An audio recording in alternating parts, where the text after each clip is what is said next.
अस्सलाम वालेकुम everyone, Mirza academy में आपको खुशामदीद। हम लोग एमडी कैट 2012 का पास पेपर कर रहे थे और इस वीडियो में हम इसका केमिस्ट्री का पोर्शन डिस्कस करते हैं। So the first MCQ is in the below reaction the nucleophile which attack on the carbon atom of acid is. Acid के कार्बन एटम पे जो न्यूक्लियोफाइल अटैक करता है वो है Cl negative. So Charlie is the correct option. The next is organic compound containing both amine and carboxyl group is known as. वो organic compound जिसके पास अमाइन और कार्बोक्सिल दोनों ग्रुप्स होते हैं, उस ऑर्गेनिक कंपाउंड को हम क्या कहते हैं? उसे कहते हैं amino acid. Okay, the next is the skeletal formula of dipeptide formed between aspartic acid and phenyl alanine is given below. Okay, how many functional groups are present in its formula. इस formula में कितने functional groups present हैं? तो इस formula में हमारे पास 4 functional groups present हैं। So Charlie is the correct option. The next is in basic conditions amino acid exist in which of the following form। basic condition में amino acid जो है वो H2N CH2COO नेगेटिव इस form में होता है। Okay, the next is structure of dipeptide is। Dipeptide का structure दिया हुआ है, दिस इज कॉल्ड। इसे हम क्या कहते हैं? इसे हम कहेंगे ग्लाइसल एलानिन। ठीक है, ग्लाइसिन और एलानिन मिले हैं तो glycyl alanine. Okay, the next is the principal energy storage carbohydrate in animal is. Animal में जो एनर्जी स्टोर होती है वो ग्लाइकोजन की फॉर्म में स्टोर होती है। ओके, जब चाहिए होती है तो ग्लाइकोजन ग्लूकोज में कन्वर्ट हो जाती है। The next is starch is a polymer of. Starch किसका पॉलीमर है? तो स्टार्च जो है वो अल्फा ग्लूकोज का पॉलीमर है। Okay, the next is the reaction between fats and caustic soda is called. Fats और कास्टिक सोडा के दरमियान जो रिएक्शन होता है उस रिएक्शन को क्या कहते हैं? उसे कहते हैं saponification. Okay, the next is adipic acid and hexamethyl diamine both of which have dash carbon atoms. इन दोनों के पास जो है वो कितने कार्बन एटम्स होते हैं? तो इन दोनों के पास 6 कार्बन एटम्स होते हैं। Okay, the next is lactose is sugar present in milk, it is an example of। lactose is the example of disaccharides। okay, the next is macromolecules are described as large molecules built up from small repeating units called। उन small repeating units को क्या कहा जाता है? तो small repeating units को हम कहते हैं monomers। okay, the next is the increase in concentration of oxidizing agent in smoke like H2O2 HNO3 PAN and ozone in air is called। इसको कहते हैं photochemical smoke। ओके, जिसमें केमिकल्स ये वाले प्रेजेंट होते हैं। The next is what which is the metal whose elevated concentration is harmful for fish as it clogs the gills. इनमें से कौन सा ऐसा मेटल है जो अगर पानी में जिसकी कॉन्सेंट्रेशन ज़्यादा हो जाती है तो फिश के जो गिल्स होते हैं वो क्लोग हो जाते हैं, वो बंद हो जाते हैं और वो सफोकेशन से मर जाती हैं, तो वो होता है zinc. Okay, the next is an organic compound has empirical formula C3H3O if molar mass of compound is 110। ठीक है, टोटल जो मैस होगा वो 110.15 होगा। The molecular formula of this organic compound is. इसका मोलेकुलर फार्मूला क्या बनेगा? इधर इन्होंने आपको मैसेज दिए हुए कि कार्बन का है 12, हाइड्रोजन का है 1.008 और ऑक्सीजन का है 16। तो इसका जो मोलेकुलर फार्मूला बनता है वो बनता है C6H6O2। ओके, कार्बन का 12 है, सो 12 को मल्टीप्लाई करेंगे 6 के साथ, उसमें प्लस करेंगे 6 और उसमें प्लस करेंगे 32। ठीक है, तो आंसर जो आएगा वो आएगा 110.15। Okay, the next is when 8 grams 4 moles of H2 react with 2 moles of oxygen how many moles of water will be formed.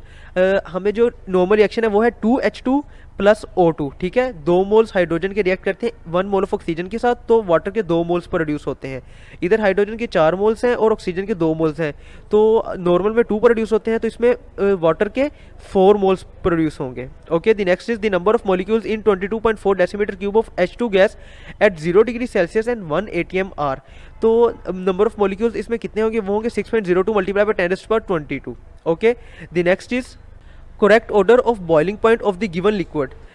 ये जो लिक्विड्स इन्होंने हमें नीचे दिए हुए, इसका बॉइलिंग पॉइंट का करेक्ट ऑर्डर हमने बताना है। तो इसका जो करेक्ट ऑर्डर है वो बनेगा water greater than HF which is greater than NH3 which is greater than HCl। Okay, HCl सबसे कम है, वाटर सबसे ज़्यादा है। The next is the relative energies of 4s 4p and 3d orbitals are in the orbit. इन तीनों को हमने अरेंज करना है रिलेटिव एनर्जीज के हिसाब से। सो जो आंसर बनेगा वो बनेगा बीटा। 4s इसकी सबसे कम है, उससे ग्रेटर होगी 3d की, उससे ग्रेटर होगी 4p की। Okay, the next is with increase in the value of principal quantum number the shape of the s orbitals remain the same although their sizes, जैसे एन इंक्रीज होता जाता है तो एस ऑर्बिटल का जो size है वो इंक्रीज होता जाता है। Okay, the next is the angle between unhybridised p orbital and 3 sp2 hybrid orbitals of each carbon atom is in ether.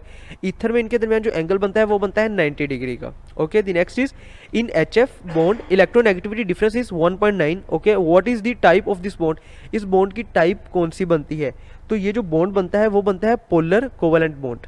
Okay, the next is delta H will be given a negative sign in exothermic reaction. Exothermic reaction में चूंकि energy जो है वो release होती है, ठीक है, तो डेल्टा H जो है उसको नेगेटिव साइन मिलेगा।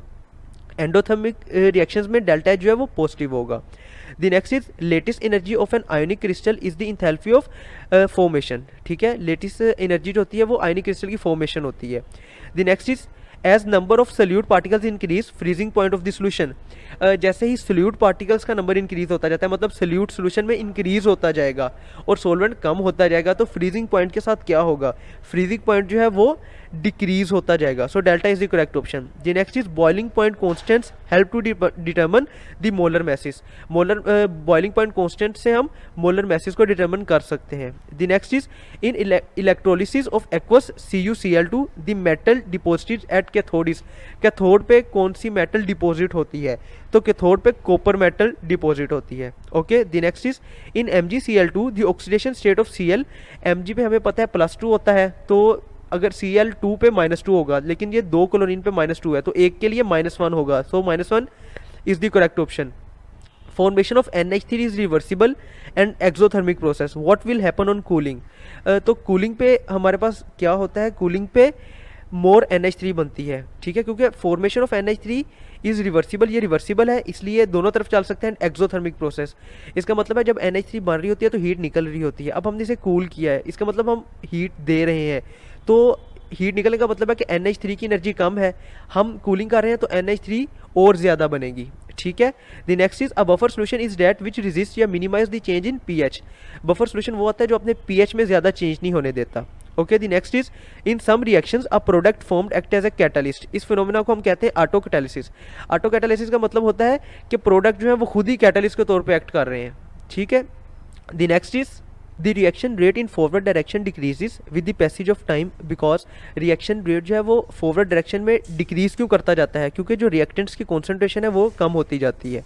Okay, the next is which one remains same along a period. एक पीरियड के अलोंग क्या चीज़ सेम रहती है, तो नंबर ऑफ शेल्स जो है ना वो सेम रहते हैं। उस शेल में ज़्यादा इलेक्ट्रॉन्स आते जाते हैं लेकिन शेल का नंबर इंक्रीज नहीं होता। ठीक है, the next is more the ionization energy of an element. एक एलिमेंट की आयोनाइजेशन एनर्जी जितनी ज़्यादा होगी तो उससे इफेक्ट क्या आएगा, उसका मेटालिक कैरेक्टर कम होता जाएगा। Okay, the next is alkaline earth metal hydroxides decompose on heating, which of the following reaction is a correct representation of this decomposition. इसकी जो एग्जैक्ट रिप्रेजेंटेशन बनती है वो बनती है अल्फा में। ठीक है, the next is carbon has the unique ability to form long chains by bonding with other carbon atoms. This property of self linking in carbon is known as. Carbon का हमें पता है कि कार्बन लॉन्ग चेन्स बना लेता है, सी के 6 molecules भी हो तो सी सी सी सी इस तरह वो आपस में जुड़ जाते हैं। ठीक है, तो इस प्रॉपर्टी को हम कहते हैं catenation. Okay, the next is oxidation state of Mn in KMnO4, K2MnO4, MnO2 and MnSO4 is in the order of. अच्छा, इस MCQ को सोल्व करने का एक तरीका तो यह है कि हम सब में Mn की वैल्यू फाइंड आउट कर लें, हमें ऑर्डर का पता चल जाएगा। लेकिन हमारे पास चूंकि टाइम कम होता है तो हम इस तरह करेंगे। देखो, पहले हम Mn की करेंगे पहले में। ठीक है, पहले में Mn की निकलती है +7 अल्फा में है और चार्ली में है पहले नंबर पे। ठीक है, तो बीटा और डेल्टा तो निकल गए। अब उसके बाद देखें दूसरा जो है वो +6 है और इस पर भी +6 है, तो उसकी मतलब उसका +6 ही होगा, वो करने की ज़रूरत ही नहीं है। ठीक है, तीसरा जो है उसमें +2 है, +4 है। अब तीसरे का कर लेंगे, ठीक है, तो उसकी निकलती है +4। ठीक है, तो चार्ली ऑप्शन बन जाएगा चौथे की करने की, यानी हमें दूसरे की और चौथे की करने की ज़रूरत ही नहीं पड़ेगी। ठीक है, हमारा आधा टाइम बचेगा। The next is which pair of transition elements show abnormal electronic configuration. तो इसमें से जो कॉपर और क्रोमियम है ना, ये दो ऐसे ट्रांजिशन एलिमेंट्स हैं जो एबनॉर्मल इलेक्ट्रॉनिक कॉन्फ़िगरेशन शो करते हैं। सो copper and chromium is in delta, so delta is the correct option. The next is the acid rain water has pH of, acid rain की जो pH होती है वो 5 से कम होती है। ठीक है, नॉर्मल रेन की जो pH है वो 5.6 होती है। The next is in contact process for manufacturing sulfuric acid, sulfur trioxide is not absorbed in water because sulphur trioxide को हम डायरेक्ट वाटर में एब्जॉर्ब नहीं करते। क्यों? क्योंकि वो रिएक्शन बहुत ज़्यादा एक्सोथर्मिक होता है, तो बहुत ज़्यादा हीट प्रोड्यूस होती है उससे। So beta is the correct option. The next is in modern Haber process plants the temperature maintained during the process is the modern Haber process plants में temperature किस रेंज में मेंटेन रखा जाता है? तो जो टेम्परेचर है वो मेंटेन रखा जाता है 670 से 770 केल्विन में। Okay, the next is in the Haber process for manufacturing of ammonia nitrogen is taken from. Nitrogen इस हेबर प्रोसेस में कहाँ से ली जाती है? नाइट्रोजन ली जाती है एयर से, डायरेक्ट एयर से ले ली जाती है। Okay, the next is ethene on polymerisation give the product polyethene. This reaction may be called as, इस रिएक्शन को हम कहेंगे addition reaction. Okay, the next is in the following which one is a free radical. Free radical जो होता है उसके पास एक लोन पेयर होता है, सो Cl जो है वो हमारे पास एक फ्री रेडिकल है। Okay, the next is the alkaline hydrolysis of bromoethane shown below give alcohol as the product. The reagent and the condition used in this reaction is, इसमें जो reagent कौन सा यूज होता है और कंडीशन कौन सी use होती है? तो reagent जो यूज होता है वो यूज होता है dilute NaOH और कंडीशन जो होती है वो वार्म होती है। सो delta is the correct option.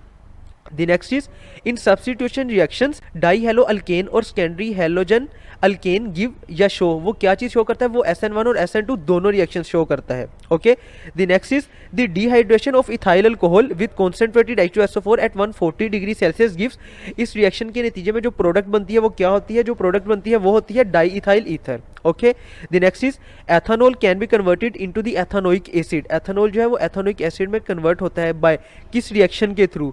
तो ये कन्वर्ट होता है ऑक्सीडेशन रिएक्शन के through. Okay, the next is the following structure is of, ये जो स्ट्रक्चर है एक कार्बन के साथ कितने ग्रुप्स अटैच है? 3 ग्रुप्स अटैच हैं, ठीक है, और हाइड्रोजन कोई अटैच नहीं है, तो ये होगा टर्शरी। ठीक है, अगर 2 होते तो ये होता सेकेंडरी, अगर 1 होता तो ये होता primary. The next is when ethanol is warmed with ethanoic acid in the presence of strong acid catalyst and ester ethyl ethanoate is formed. Okay, during this reaction, इस रिएक्शन में होता क्या है? इसमें OH bond in ethanol is broken. Okay, the next is primary alcohols normally give us aldehyde when oxidized in the presence of Na2Cr3O7. What the product will be when the secondary alcohols are oxidized in the same reaction? Secondary alcohols की oxidization से हमारे पास ketones produce होते हैं। Okay, the chemistry portion ends here. If you have any question, any query, you can ask in the comment section. Thank you.